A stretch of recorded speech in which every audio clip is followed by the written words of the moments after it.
Хөтөлбөр нийгмийн хамгааллын яамны дэд сайдаар ахлуулсан ажлын хэсэг Орхон аймагт ажиллаж байна. Хангаан бүсийн хөдөлмөрийн аюулгүй байдал, эрүүл ахуйн зөвлөлийн гишүүд аж ахуй нэгж байгууллагын ажилтнуудыг чадваржуулах сургалтыг зохион байгуулж байна. Ар хангаа, Хөвсгөл, Өвөр хангаа, Булган, Баян онгор, Орхон гэсэн 6 аймгийн 60 гаруй ажилтнууд оролцож байгаа бөгөөд тус сургалт 12 дугаар сарын 16, 17-ны өдрүүдэд буюу 2 өдрийн турш зохион байгуулагдана. За Орхон аймгийн хувьд хөдөлмөрийн аюулгүй байдал, эрүүл ахуйн чиглэлээр хэрэгжүүлж буй ажлаараа 21 аймагт тэргүүлдэг. За тэр ч утгаараа цаашдаа хийж хэрэгжүүлэх олон ажил байгааг холбогдох албанаас онцолж байна.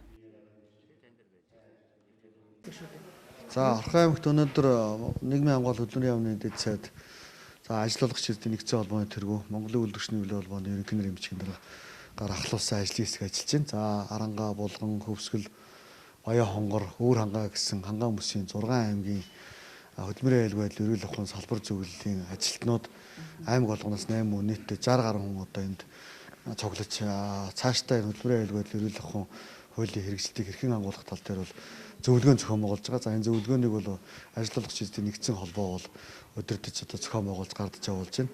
За энэ дөр бол Орхон аймгийн хөдөлмөрийн аюулгүй байдал, эрүүл ахуйн салбар зөвлөлийн одоо ажлыг бол энэ нийт 6 аймгийн одоо ирсэн одоо зочид төлөөлөгчдөл танилцуулна. За мэдээж одоо манай аймаг бол бас бусад аймгийг бот 100 гаруй мянган хүнтэй аж ахуйн нэгжийн тоо олон. За үйлдвэр бас үйлдвэрийн хорионы бүс. Ийм учраас энэ хөдөлмөрийн аюулгүй байдал, эрүүл ахуйн салбар зөвлөл одоо хөдөлмөрийн аюулгүй байдал, эрүүл ахуйн салбар зөвлөлийн одоо ажил бол маш чухал. За бид нар бол дотоод аж ахуйн нэгж байгууллагууд дээр бол хөдөлмөрийн аюулгүй байдал салбар зөвлөлийг бол ажилуулад ерөнхийдөө орон тооны ажилтнтай болгоод тодорхой хэмжээний төсөв мөнгөний батлаад за тэр үедээ аймгийн хэмжээнд хөдөлмөрийн аюулгүй байдал, эрүүл ахуйн дэд хөтөлбөрөө аймгийн иргэдийн төлөвчдийн хурлын хуралдаанд орж батлуулаад хэрэгжүүл явж байгаа. За биднэрт одоо бас нэг санаа зовж байгаа нэг зүйл бол энэ гадаад орчинд байгаа одоо аюул осол тэмдэл гэсэн үг. Нэгсэндээ бол цахилгаан нууц ил байх, одоо замын бордуур гэмтсэн байх, тараншийн таггүй байх гэх мэтлэнгээр одоо хүнийг осолд гэмтэлд оруулж болох одоо бүхэл зүйл юу вэ гэдгийг онцгой анхаарч ажиллах хэрэгтэй. Тийм ч учраас бид нар хотын захиргааны албатайгаа хамтраад Эрдэнэ тот цэгмэн гэж ийм одоо аппликейшн вебсайт ажиллуулж байгаа.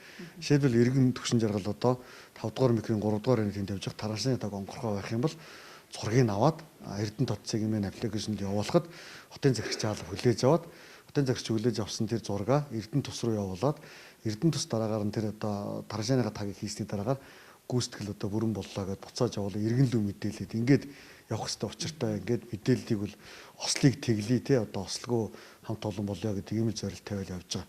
Цаашдаа бол Орхон аймгийн иргэдийн төлөвчтэй хурал засаг дараа бол энэ хөдөлмөрийн аюулгүй байдал, эрүүл ахуйн салбар зөвлөл нийгмийн зөвлөлтийн 3 талтыг бол маш сайн дэмжиж ажиллагаа илэрхийлж байгаа. Бид нар энэ 22 оныхоо төсвөр нийгмийн зөвлөлтийн 3 талтын хүрээнд Орхон аймгийн үйлдвэрчний хөвлийн холбооны одоо хашаанд ер нь нийгмийн зөвлөлтийн 3 талтын одоо бас ордон барихаар ингээд тодорхой хэмжээний төсөв төлөвлөгөө гаргаад 3 талаас хамтраад явж байгаа. За ер нь бол хөдөлмөрийн аюулгүй байдал, эрүүл ахуйн салбар зөвлөлийн ажил бол зөвхөн төрийн байгууллагын ажил биш, зөвхөн одоо яамны ажил биш. Энэ бол хувь хүн болгоны өөрийнх нь л хичээх ёстой. Жишээлбэл энэ одоо энхийн цагт маш олон автослууд гарч байна, маш олон одоо осол гэмтлүүд гарч байгаа бол энэ хувь хүнтэй өөртөө хариуцлагатай холбоотой. Тийм учраас энхийн цагт амьдарч байгаа энэ иргэд маань бол бас өөрсдийнхээ аюул ослыг бусдыг одоо хамгаалах, хайрлах, үр хөвгтэй хайрлах. Жишээлбэл одоо халуун тогоонд авчаал янз бүр болчих чинь тий. Ил задгаа цахилгааны утсанд янз бүр болчих байна. За янз бүрийн одоо бас өөр одоо механик гэмтлүүд маш их байна. Тэгээд энэ одоо гэмтлийн имлэг бусад зүйлээр ингээ харахад бол осол гэмтэл маш их байгаа. Тэгэхээр энэ болгон дээр бол одоо хаабын зөвлөлд оролцох, хаабын зөвлөгөө зөвлөмж өгөх, аймаг орон нутгийн удирдлагын зүгээс тодорхой төсөв мөнгө баталж өгөх, хуулийг сурчлах, хяналт шалгалтыг явуулах, сайн одоо үйл ажиллагаа явуулж байгаа газруудыг бусдыг одоо авчирч сургаж сурчлах, одоо ажлын байран дээр чадваржуулах гэж үзүүлэх ийм одоо зайлшгүй шаардлага байгаа. Тэгээд яг Орхон аймагт одоо бүсийн зөвлөгөө болж байгаа энэ цаг үед бол бас аймгийнхаа ажлыг бол одоо боломжийн сайн танилцуулах нь бол бидний үргэ гэж бодож байгаа. Сая засаг дарга бас одоо тодорхой төлөвлөлтөд уулзаж аймгаас хийж байгаа бүтээж байгаа ажлуудаа явуулж байна. За мэдээж нийгмийн хамгаалалт хөдөлмөрийн яамны сайд явж байгаа учраас энэ салбаруудын зовлон жаргалыг бас одоо ойлгуулах, газар дээр нь үзүүлж харуулах. Жишээлбэл залуучуудын ордон гэдэг маш сайхан барилга байгууламж барьцсан. Өнөөдрийг хүртэл одоо нийгмийн хамгаалалт хөдөлмөрийн яамнаас тодорхой хэмжээний санхүүжилтийг огт олгоог байна. Тийм учраас бид нар одоо Наранбол дарга, одоо Эрдэнэ хот дарга, Анар дарга одоо бусад ингээд салбарын сайд ирсэн тохиолдолд одоо үзүүлж харуулах, хөрөнгө мөнгө шийдвэрлэх, асуудлууд байгууллагуудыг бол уулзуулахын хүсэлтэй байгаа. Тэгээд сайт ч гэсэн одоо бас Эрдэнэтэд өнөөдөр ажил маргааш ажиллах юм байна. За Орхон аймгийн одоо бас 100-ны манлай бүтээн байгуулалт болсон Эрдэнэт үйлдвэрүүл хабараа ослыг тэглэе, нэн тэргуунд хаб энэ гэдэг сүүлийн жилүүдэд Эрдэнэт үйлдвэр төр бол хабын осол гэмтэл харьцангуй багассан.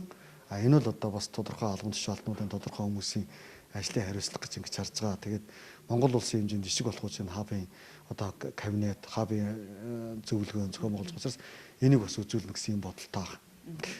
За бид хөлбөр аюулгүй байдал эрүүл ахуйн үндэсний хорооноос жил болгон төлөвлөгөөний дагуу орон нутагт хөлбөр аюулгүй байдал эрүүл ахуйн асуудал хариуцсан зөвлөлийн гишүүд болон аж ахуйн нэгж байгууллаганд чиглэсэн сургалт зохион байгуулдаг.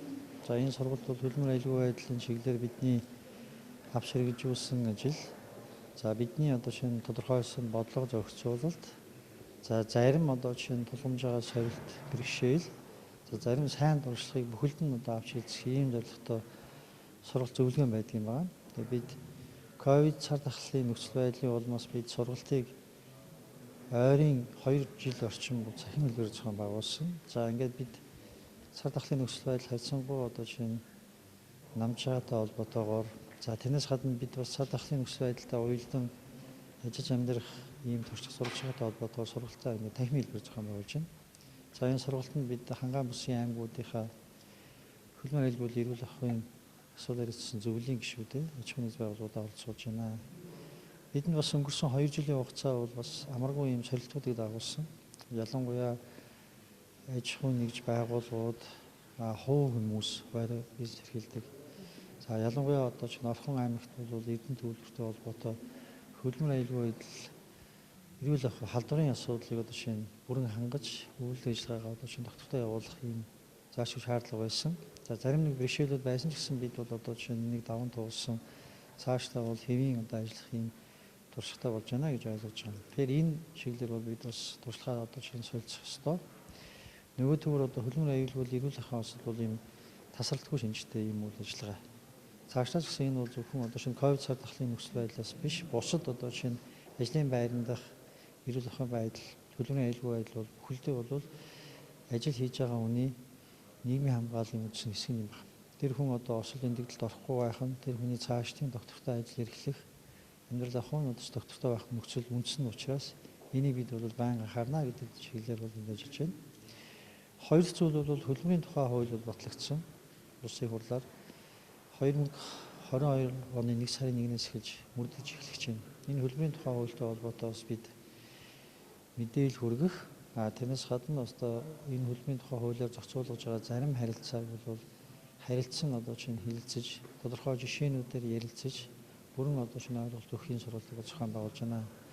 Сургалт бол хөлбөр нийгмийн хамгааллын яам, хөлбөр аюулгүй байдал эрүүл ахуйн үндэсний төв, Монголын ажил хөдөлгөөний нэгдсэн холбоо, за Орхон аймагт хөлбөр халамж үйлчлэгээний газар, мэрэгжлийн хяналт, нийгмийн даатгал гэсэн байгууллагуудын хамтарсан байдлыг зохион байгуулж байна. Тэгээд талууд идэвхтэй сургалтанд оролцож байна. Нийтлэг үйлчлэгнүүд. За бид аймаг болгонд бидний одоо ойлгож байгаа бол 5-6 мянган ТУ1-ээс 6-гийн одоо энэ ангилт багцсан төрийн үйлчлэгээний албан багш нар байгаа гэсэн одоо ийм мэдээлэл байгаа. За засгийн газраас бол төрийн зарим чиглэлийг төрийн бус байгууллагаар за хувийн хвшлэр одоо гүйцэтгүүлэх ийм одоо шинэ зорилтыг бол тавьсан байдаг. За энэ хүрээнд бол гэхдээ яг төрийн үйлчлэгийг илүү иргэдэд ойртуулах, үр дүнтэй болгох, за зарим тохиолдолд бол одоо шинэ төрийн одоо хүн сурлыг даван туулах ийм зорилтын үүднээс одоо ийм зохицуултууд хийж байгаа. Гэхдээ энэ хүрээнд бол одоо эхний яригдсан эхний шийдвүүд бол гарч байгаа гэж ойлгож байгаа. Боловч одоо засгийн газрын түвшинд бол энэ одоо эргээд бас яригдж байгаа зүйл гэж бид ойлгож байгаа. За ТУ-тэй холбоотой ч бай, ТЗ-тэй холбоотой, ТТ-тэй холбоотой тодорхой одоо шийдвэрүүдийг гаргахын тулд тэрийн албаны зөвлөл засгийн газрын хэрэглэх газар одоо шинэ хамтарсан байдлаар энэ дээр бол бас хилцэж одоо шийдвэр гаргадаг. Нөхцөл байдал бол мэдээж хэрэг одоо шинэ тодорхой шийдвэр гарсан ч гэсэн талуудаас бас тодорхой санал хүсэлтүүд гарч байгаа учраас энийг бол дахиад одоо шинэ авч хэлж байгаа гэж ойлгож байна.